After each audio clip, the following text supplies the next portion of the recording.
Welcome to the Supply Chain Dialogue, Season 2, Episode 16. I'm Daniel Helmig. Henry Ford once said, anyone who stops learning is old, whether at 20 or 80. Anyone who keeps learning stays young. During his time, he was like Steve Jobs was for our last decades. He had to constantly learn because nothing he started was defined before fully. We can go even back a little further and end up with Socrates. Education, he says, is the kindling of a flame, not the filling of a vessel. Lifelong learning requires a willingness to spend time to learn. Learning needs to be seen positive, which when we look at our normal education system is often trained out of us. But we can decide that learning is a good thing and that you always own what you have learned. Or as B.B. King says, the beautiful thing about learning is that nobody can take it away from you. In the last episode of the two-part duo, we looked at leadership books in the wider sense, spanning a period of a couple of thousand years actually. Today, let's look at more functionally important books. That being said, it does not mean that we should only read them when we are in that particular profession. Not at all. So, if we are in sales, R&D, accounting, or in procurement, why not understand a bit more about the secret world of the other professions in our firm? Maybe there is something to learn that you can use in one way or the other, or at least better understand them. And maybe it's the first step to a new professional career. So here is my selection of 7 great books that made a difference in the functional arena. In the area of computer science, IT, gaming, I love the most recent book by Gabriel Sevin, Tomorrow, Tomorrow, Tomorrow, and the all-time favorite of many that have worked or want to work in IT, The Phoenix Project by Kim Baron-Stafford. In Quality and Operations, the evergreen Lean Thinking by Womack and Jones, then The Goal by Goldratt, and Velocity by Jacob Berkland and Cox. And from the many books I read during my professional lifetime in procurement, 3 that ended up in my bookshelves after nearly every move we did as a family, which in total was 12 and 7 times even moving between countries. So these 3 books were 3D Negotiations by Lax and Sabinius, The Purchasing Chessboard by Shu and Rabago, and The Handling of Railway Supplies, Their Purchase and Disposition by Marshall M. Kirkman, written in 1887. More about this later. I have one additional book for you, which is similarly written as The Phoenix Project and The Goal as a novel. It as well is about leadership topics, so this is one that I've left from the first podcast. The 5 Dysfunctions of a Team by Patrick Leoncini. This is about a CEO of a software company in the Silicon Valley in the USA, but could as well hold true for any team in Europe or Asia. So, with all of that, let's get started. And first we go into the area of IT, gaming, or computer science. It's a work of fiction. Tomorrow, Tomorrow, Tomorrow by Gabriel Sevin. Why I cover it here is due to 3 reasons that only became clear after I read the book. First, I checked while reading the book the market size and its potential, understanding much better than the allure of gaming while reading the adventures of Sadie Green and Sam Missour, the protagonists of the book. In 2024, the market will grow to $272 billion in gaming, which already dwarfs the entertainment industry market. It is projected to grow to $430 billion by 2029. Forget Disney, Netflix, etc. Here is where the real money is spent, and with companies that you probably never heard of, many as well privately held with mega successful games worldwide. Companies like 2K Games, 343 Industries, Atlas, Bandai Namco Entertainment, Behavior Interactive, BioWare, Bungie, Capcom.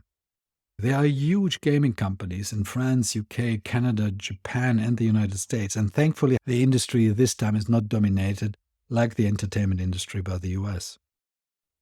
Now, second reason, as a boomer, I had a bit of a problem with the pull of games in comparison to movies, books, etc., more my analog style.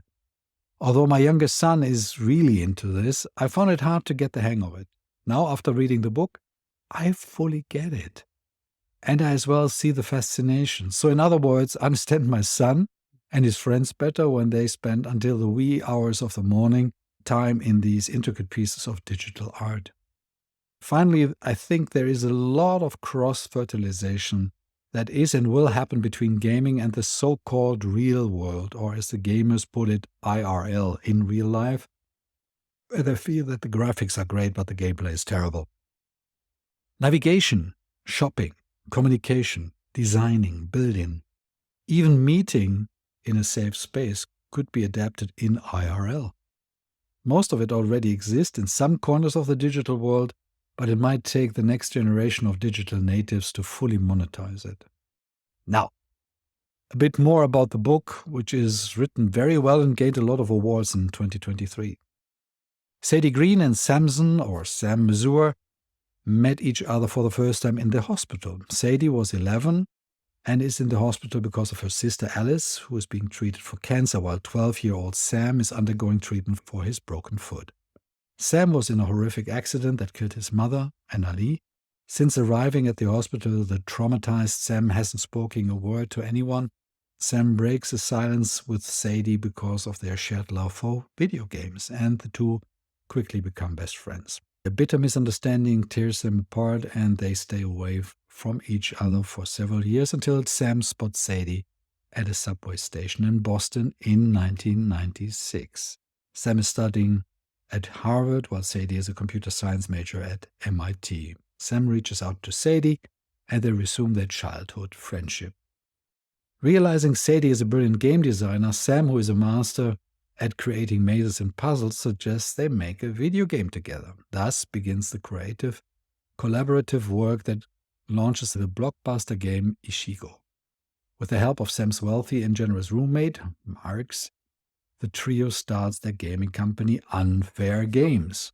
And there is a lot of stuff that happens. New games are launched, people die, the life of a game designer is being portrayed, and much more. As I said, it is a human story in IRL, and as well a story about the love for games. I recommend it for anyone who likes good books and wants to either revel in nostalgia of all the games Sadie and Sam play when they were young, or better understand gaming after this diversion into the world of fiction. A book about hardcore IT projects in real life, now for real, while still adopting a fictional narrative tone, is something that I come back to as well in other operations areas. Now, the Phoenix Project represents a brilliant narrative that weaves together the principles of DevOps, lean management, and agile practices into a fictional story set in the world of IT and business operations.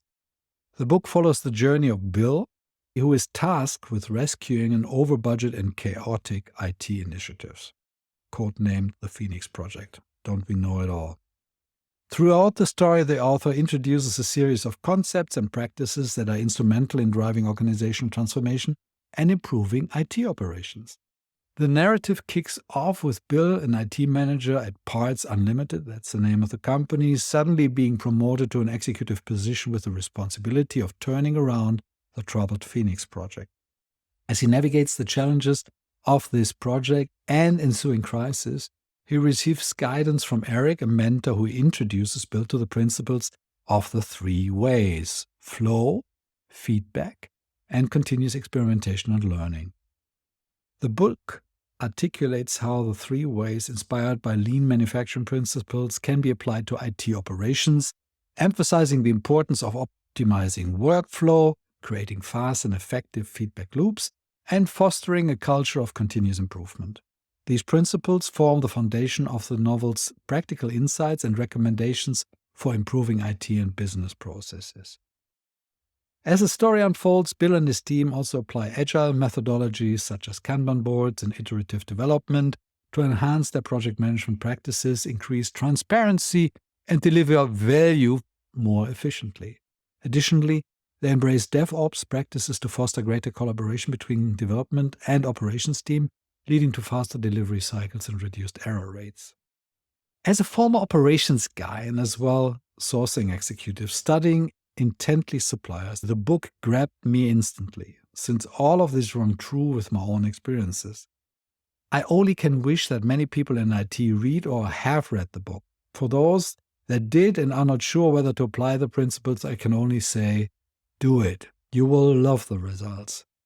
And for so many others that hang around in IT projects that are costing millions, sometimes even billions, read operations books, read quality books.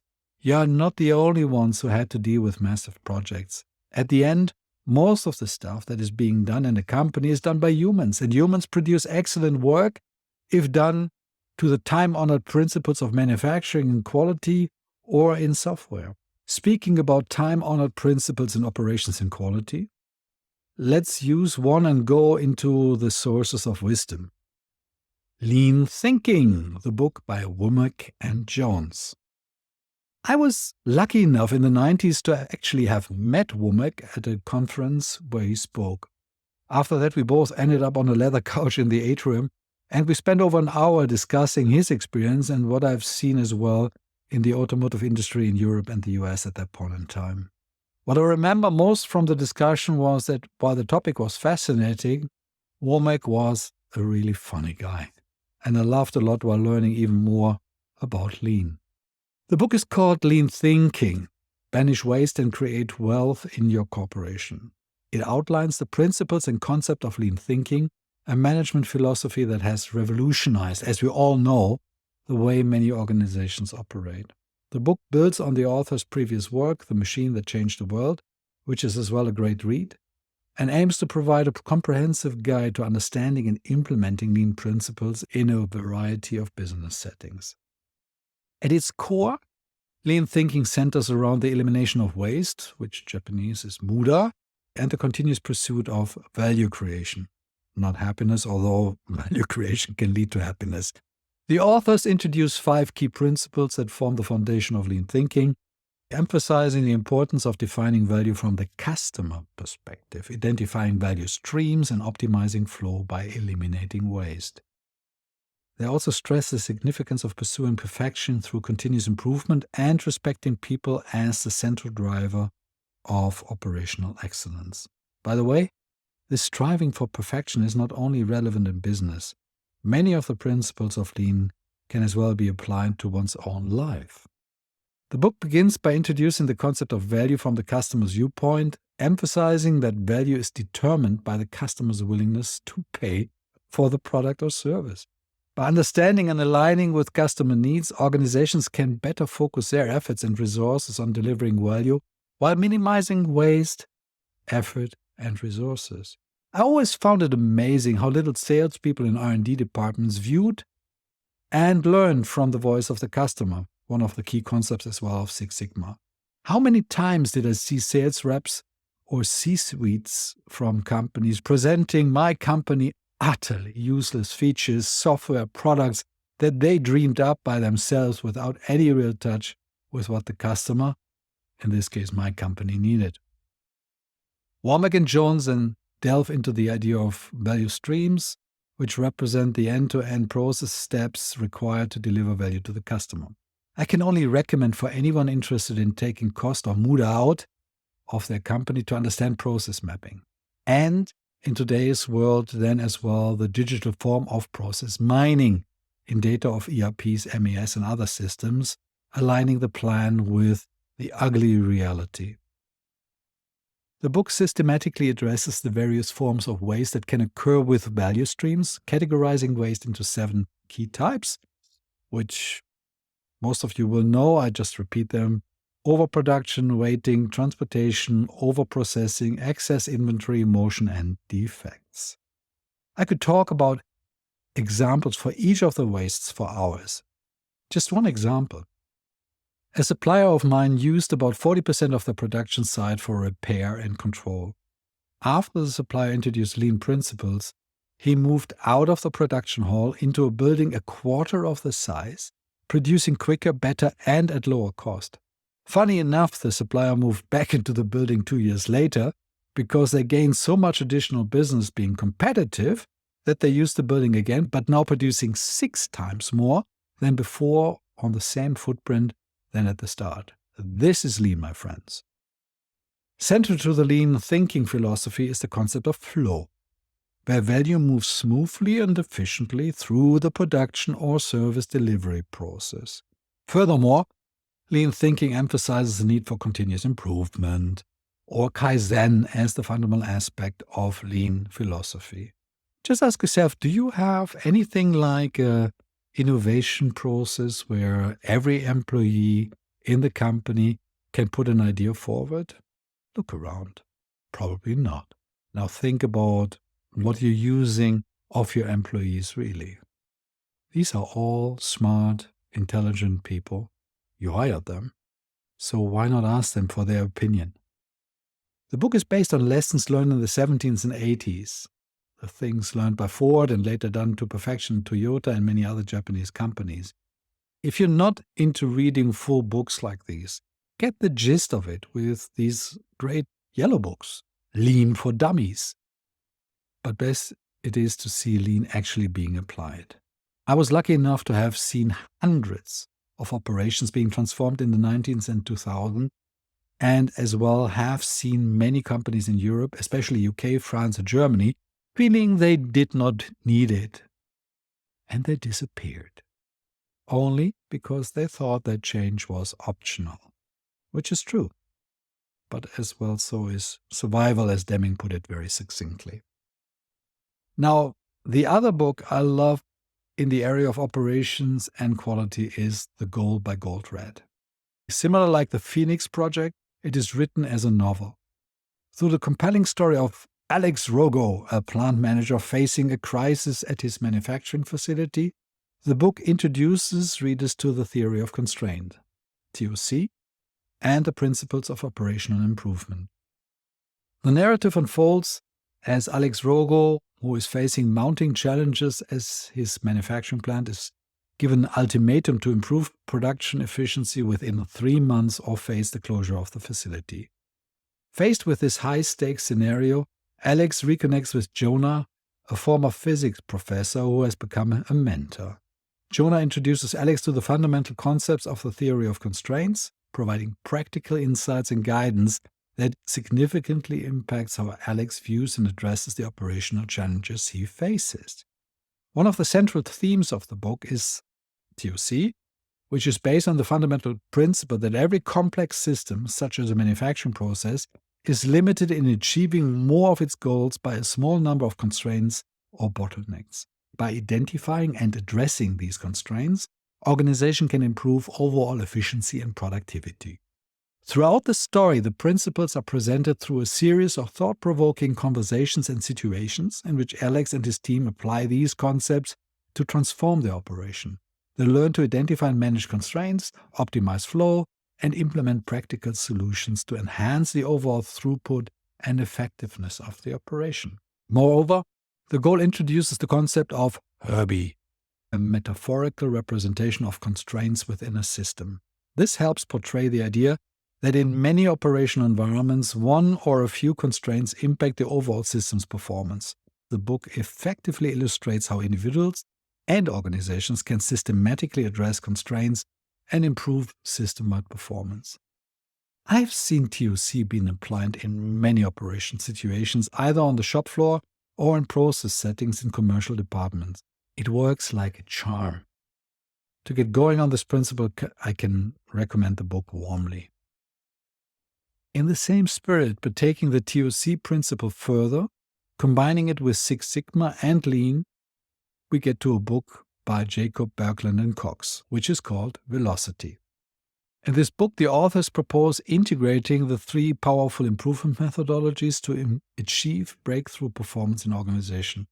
The book provides a comprehensive guide to understanding and effectively combining these methodologies to drive operation business excellence. The authors begin by highlighting the limitation of each individual methodology when used in isolation, and emphasize the benefit of integrating them to achieve greater results.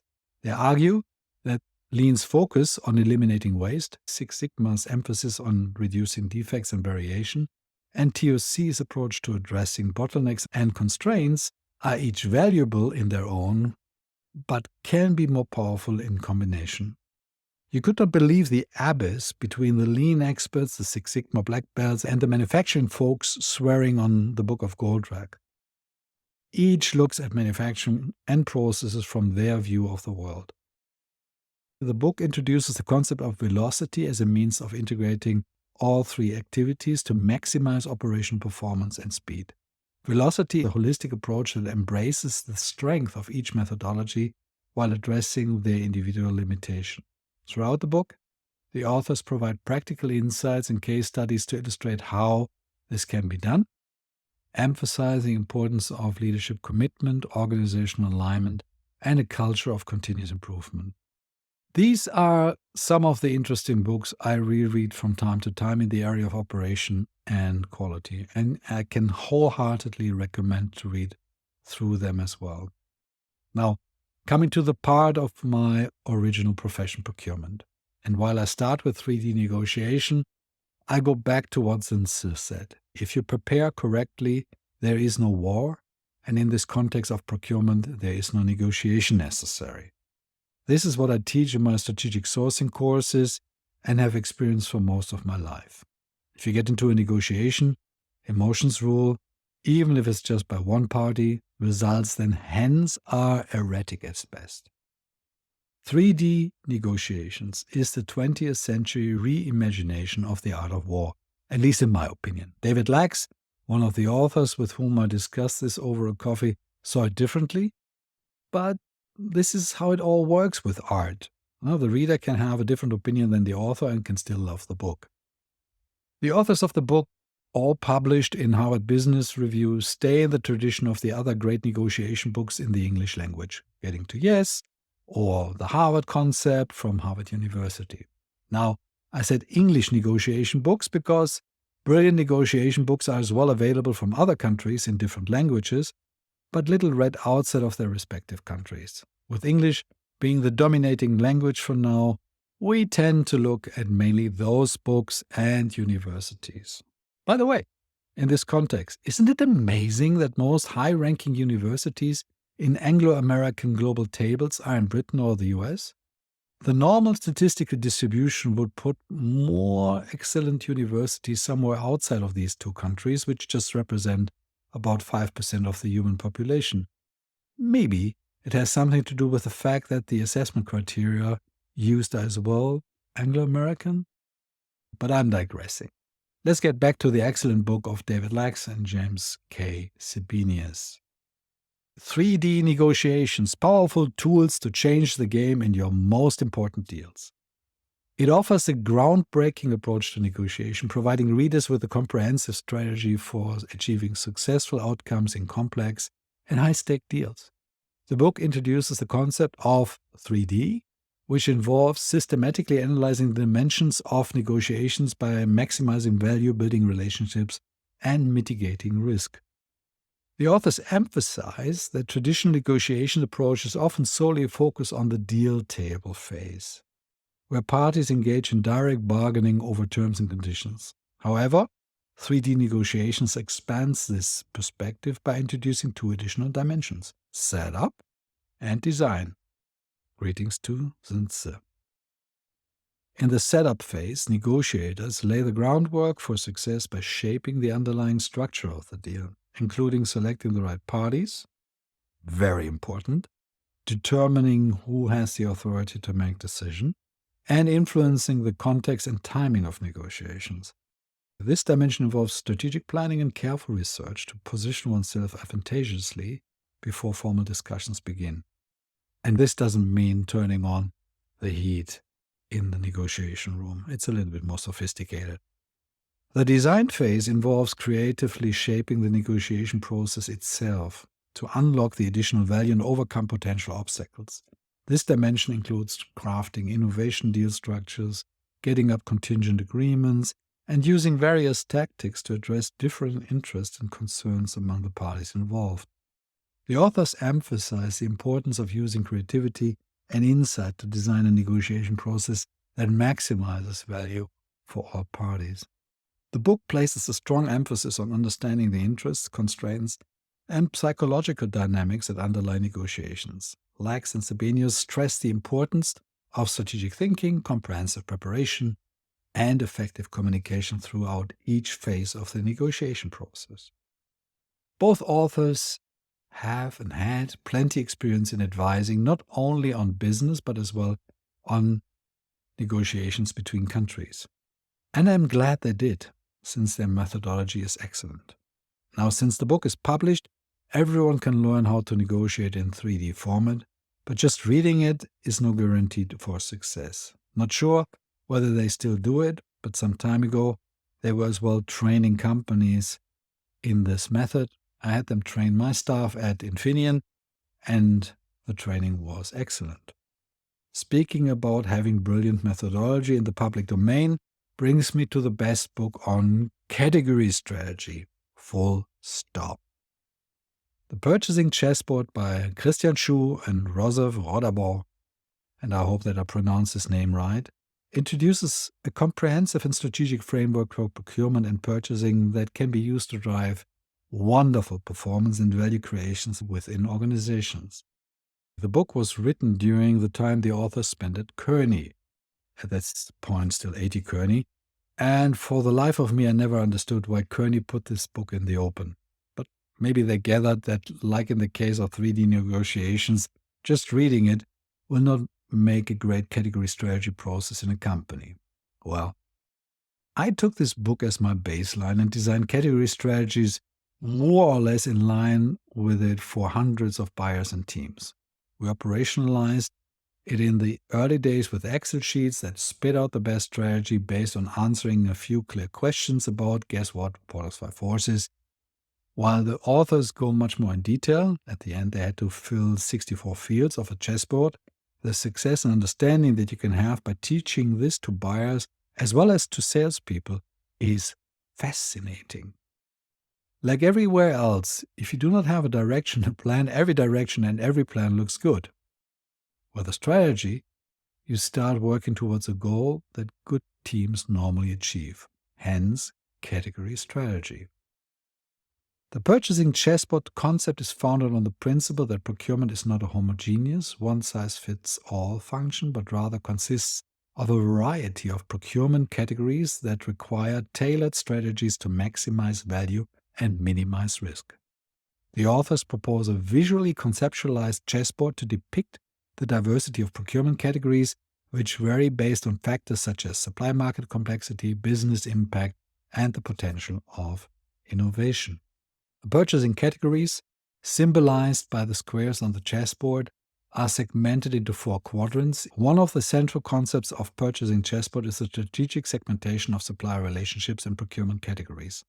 By segmenting the procurement categories based on their importance and complexity, organizations can tailor their supplier relationships and procurement strategies. For example, different categories will require different approaches to supplier management, from routine purchases that demand efficiency to critical purchases that require close collaboration and innovation with suppliers. The book also features a practical toolkit that enables various tools and templates for applying the purchasing chessboard methodology within an organization. These tools are designed to assist procurement professionals in segmenting their purchasing categories, developing tailored strategies, and implementing governance and performance monitoring. Today, there are companies out there that have taken this kind of principle even further and turned the art form of category strategies into a science. I've used some of them with my teams, and they present excellent strategies to implement. Then, all it needs is internal will, empowerment, and well-trained buyers to get the benefits that you can get from category strategies in procurement. Now, I'm pointing out something that seems so normal: internal will, empowerment, and well-trained buyers. As I mentioned, I did procurement for a while in my career before operations quality and operational transformations took over my day-to-day work. But when I read the book from Marshall M. Kirkman, The Handling of Railway Supplies, Their Purchase and Disposition, I nearly had to laugh and cry at the same time. What Kirkman was describing in 1887 was not so much different from what I saw in all the companies I either worked for or with. It makes you wonder whether there was, beside the technological progress, anything meaningful happening in the art of procurement in the last 130 years. He bemoans the same apathy of leadership, missing resources, and describes the same strategies that CPOs today try to implement in their companies with more or less success. I recommend this book for anyone in this profession who believes his or her problems are unique. History in this case does not even rhyme, it does repeat over and over again. What fascinates me about the book is that many of the topics I found in my jobs over the years are the same topics that Kirkman wrote about. Without going into too much detail, it's a harrowing tale of life and procurement, the trials and tribulations and the solutions that are true today as they were 130 years ago. It humbles me to read the book, and it's a clear call to action from the grave of Mr. Kirkman, especially for the leadership of companies who should get their act together and have procurement and supply chain be a major part of their thinking and strategic development process if 50+% of your value chain is being bought in.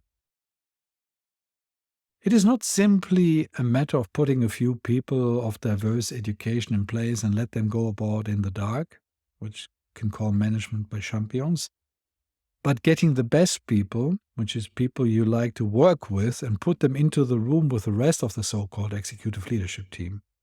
And if the first one does not work out, get a new one, but keep this important part of the business that can make or break you near to you and all your leaders.